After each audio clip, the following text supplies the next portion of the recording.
You know that feeling when you really need an apology and you finally get your spouse to say that they're sorry, but in the way that they do it, they are really still defending themselves. Our kids do it too. So how do we teach ourselves and each other how to apologize in a heartfelt manner? I've always believed that an apology has 4 parts. The first part is acknowledging what you have done.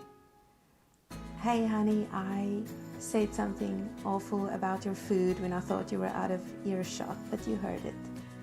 Secondly, acknowledging the impact on the person who was hurt. This is such a disrespectful thing because you worked so hard at that meal and you did your best. And I lied. I said that I loved it, and then I said that I hated it behind your back. So it's also a betrayal of trust. Those are 2 very hurtful things. So that's an acknowledgement of impact, right? The third part of an apology is stating your intention to do better in the future. And that's not, I promise I'll never do it again. Because sometimes it's something like losing your temper, and we all know you're going to do it again. So no empty promises here, just a statement of intent. I really want to appreciate you more. I don't want to hurt your feelings like this again. So that's a statement of intent. And then lastly, we ask for forgiveness. And this is the humble part where we say, can you please forgive me?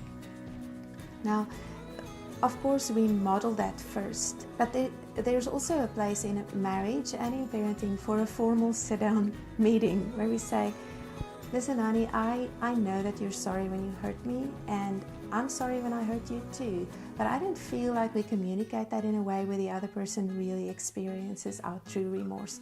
So here is something that I want us to practice. I want us to do these 4 things.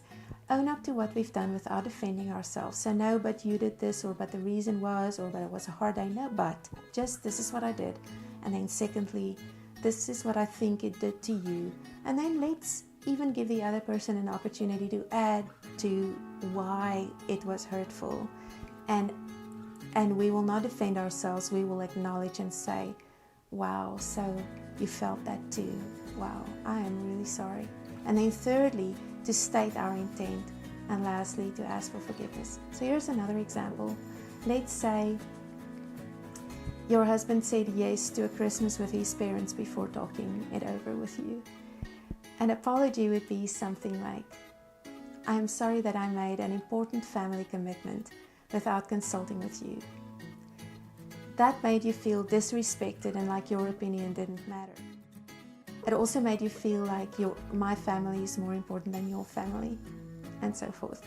And then thirdly, honey, I don't want to make decisions without you that affect all of us, because I do want you to have a wonderful Christmas. And then lastly, I commit to discuss important things with you, but I didn't do it this time. Will you please forgive me? And then in this particular case, as with many other things that we end up having to apologize for, we can sometimes make it right.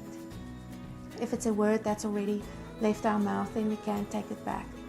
But in a situation like this, the ultimate proof that we really are sorry and that we really do want to consider you would be to reverse that decision. And those are the hard things, to sometimes have to really humble ourselves and go back maybe to that in-law and say, hey, Mom and Dad, I said yes to Christmas at your house before I consulted with my wife.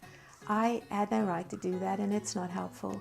So I am sorry, but the arrangement has changed, and I've learned a really hard lesson that I need to take her into account for these decisions. So can you please forgive me for taking back a commitment I made with you? I know that this disappoints you and lets you down. Please forgive me. So same principle applies, but this is how we truly and sincerely apologize from the heart.